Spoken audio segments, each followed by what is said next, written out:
So we all think that money is a blessing. But let me tell you this. Money is considered a trial in Islam. You're like, what? How is it a trial? Prophet Muhammad ﷺ said that verily every nation has a trial, and the trial of my ummah is money, wealth. He didn't say it's a blessing. So how is it a trial? So an average person would think that it's a trial because money is so hard to earn. It takes forever. Sometimes it works, sometimes it doesn't. And most of the time, it's like you never really get to your goals. When he said it's a trial, it's a test of gratitude versus arrogance, a test of spending, a test of attachment, a test of halal earning, a test of priorities, and a test of generosity to share it. So if wealth is a trial, how can we make sure that we are passing the test and still increasing our risk at the same time? Here are some powerful mindsets and actions you can do to increase your wealth. Number 1, let your money flow. Money is an energy. Think of a cupcake in front of you right now. Only if you eat that cupcake, you will make room for another one, because the space is now empty to have more of it.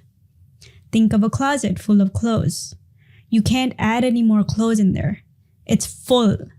Only if you take some of the clothes out, you'll be able to add more and new clothes, right? Money works the same way. But here's the key. You only have to spend it out of generosity. Or even if you spend it on yourself, it has to come from a place of abundance. This is why Hazrat Radhiyallahu Ta'ala Anhu said that the rizq is hidden in generosity, but people find it in hard work. I don't know how true this statement is, but I can still connect the dots between these two. The statement is everywhere online, but I can't reference check. So if you guys know, let me know in the comments. So you can look at it in 2 ways. Number 1, charity. When you give charity out of generosity, it comes back to you, right? Your risk is increased. Number 2, you make money out of generosity when you provide a service, a product, your knowledge, or even your experience to other people. You're giving out something to others by being generous, and in return, you will receive a rizq, or Allah will create a way for you to achieve more. Number 2, having an abundant mindset. If you think about it, there are so many trees in the world, and each tree has so many leaves on it. Look at the tree behind me, it has so many leaves on it. Think of how many kinds of birds there are right now in the sky.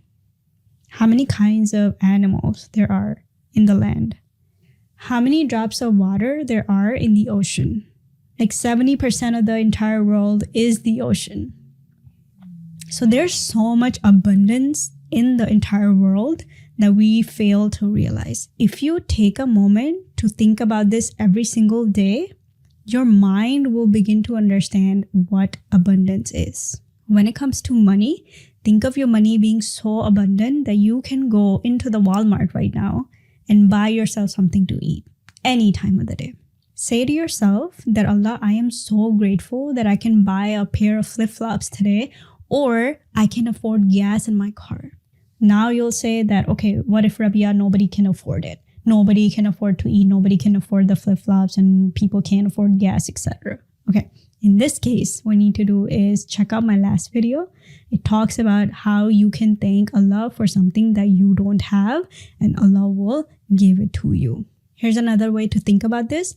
When you look at poor people, what they focus mainly on is the lack of mindset. So they are complaining all the time for the things that they don't have. They don't have an abundant mindset. But when you have an abundant mindset, you're going to attract so much of it.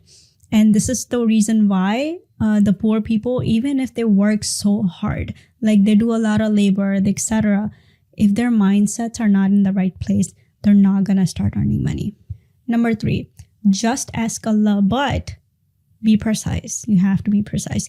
You can't just say, Allah, give me so much money so I can do this, blah, blah, blah. No, you're not going to do that anymore. What you're going to do is start waking up with the tahajjud and ask Allah, Allah, that I need a specific amount of money in the month. I want to make 20K a month. I want to make a 30K a month or whatever, right?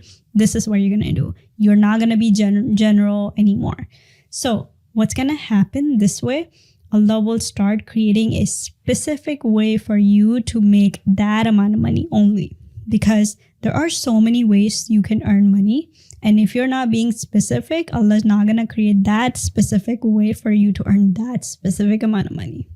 Number 4, when you ask Allah and when He shows you a way, finally, then work hard for it. There are 2 types of rizq. The rizq that runs after you and the rizq that you run after. There are 2 types, okay?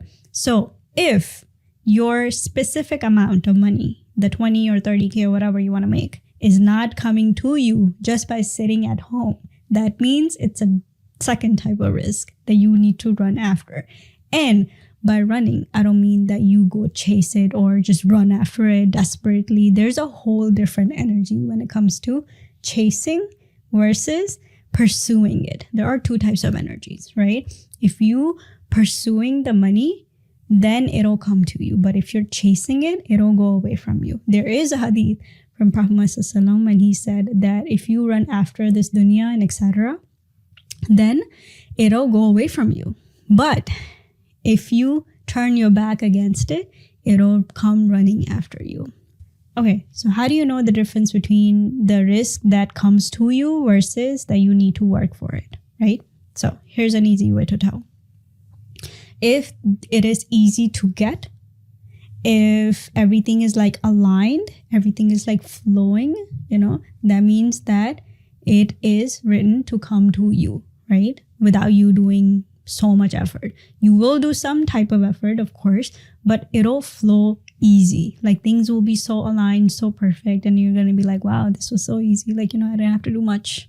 This is the sign that it'll come to you. But if you have to work hard for it, like it's very hard. It's like things are not aligned and you're just like going crazy, blah, blah, blah. But at the end, you still get it. That means it was written for you, but you needed to like work hard for it and run after it. So I deal with a lot of sponsors on my Instagram. And some of the sponsors I deal with, they're very, very difficult to deal with. There's so much work that I need to put in order to create like a sponsored video and everything, right? But there are some sponsors that are very easy to deal with. And then I'm like, okay, I just need to click like one button and then they will pay me for, something that I put on my story. Number 5 is the understanding that wealth is just not about making money. Wealth is also about barakah. So if Allah puts barakah in your money, it does not matter how much you make. It will still grow because there's barakah in that money. You can have $200 that lasts 2 weeks versus if somebody makes 200K a year, that can go away within a week, right? So it just depends how much you save. It does not matter how much you make. So if you're making less money and if you're saving it a lot more and you're putting into the right places, it will grow. But if you're making 200, 300, 400K a year and spending it all out on like useless things and luxuries and whatever, then you're not going to save anything and you're not going to be able to invest anything in there. There's so many people I know who live paycheck to paycheck and they make so much money. And I'm like, how are you not saving it and how are you not spending it in the right places?